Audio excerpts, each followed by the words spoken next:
শ্রদ্ধা শিক্ষকগণ, আজকের উপস্থিতি চতুর্থ দিনের মতো অবস্থান কর্মসূচি চলছে আমাদের তৃতীয় ধাপে বাদ পড়া বেসরকারি প্রাথমিক বিদ্যালয়ের।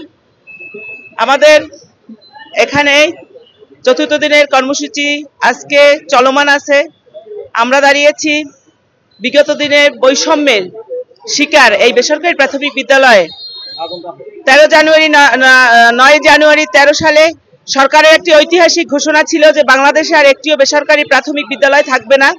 সেই লক্ষ্যে একটি ঘোষণা দিয়েছে। আপনারা জানেন, দেশ স্বাধীন হওয়ার পরে এই দেশে 37,000 বিদ্যালয়কে সরকারিকরণ করে এবং তারপরে বাংলাদেশে আর কোনো বেসরকারি প্রাথমিক বিদ্যালয় থাকবে না বলে 30,000+ বিদ্যালয় থাকা সত্ত্বেও 13 সাল থেকে 3 ধাপে বিদ্যালয় জাতীয়করণ করা হয়।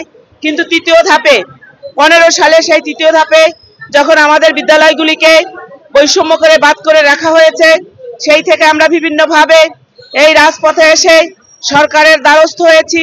রাজপথে এসে মানববন্ধন করেছি, অবস্থান করেছি, অনশন অবস্থান করেছি।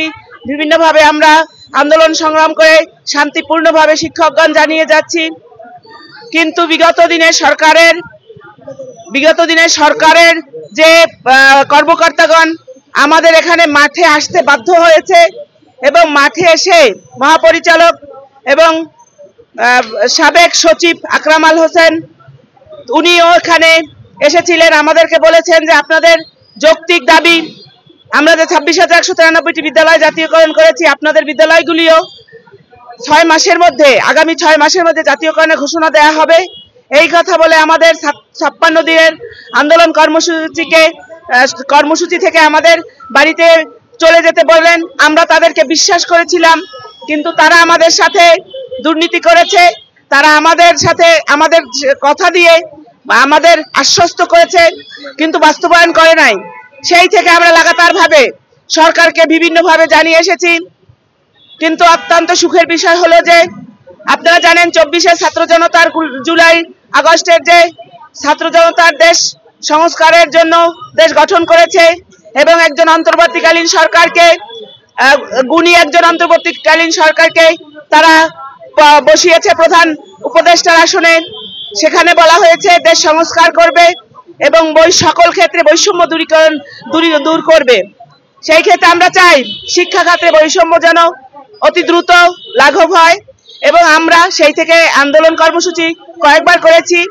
জানুয়ারি মাসে আমরা প্রধান উপদেষ্টার কাছে প্রশাসনের সহায়তায় 27 তারিখে একটি স্মারক দিতে পেরেছিলাম এবং সেখানে প্রধান উপদেষ্টার একান্ত সচিব সাব্বির আহমেদ স্যার আমাদেরকে কথা দিয়েছিলেন 7 কর্মদিবসের মধ্যে তিনি আমাদের কথা মন্ত্রণালয়ে জানতে চাইবেন এবং আমাদের জন্য একটা চিঠি করবেন।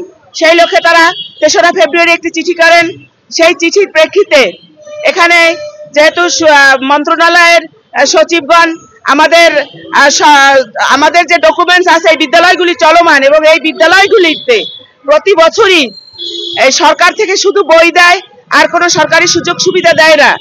আর আমাদের এই বিদ্যালয়গুলি ইউনিক আইডি, শিক্ষার্থীদের ইউনিক আইডিও তারা এখানে সরকার নিয়ে নেয় এবং আমাদের বিদ্যালয়গুলি এপিএসসি ফিল আপ করি। এপিএসসি মানে আমাদের বিদ্যালয়ের ক্যাচমেন্ট এরিয়ায় যত শিক্ষার্থী আছে এবং আমাদের বিদ্যালয়ের শিক্ষক তালিকা সহ সকল দলিল, খাজনা, দাখিলা সবকিছুর আমাদের ওখানে ডকুমেন্টস তথ্য দিতে হয়, সেটাকে বলে ই তথ্য। সেই তথ্যগুলি আমরা পূরণ করি এবং আমাদের বিদ্যালয়ে 5ম শ্রেণীতে সমাপনী পরীক্ষা দিয়ে আমাদের বিদ্যালয়ের সার্টিফিকেট নিয়ে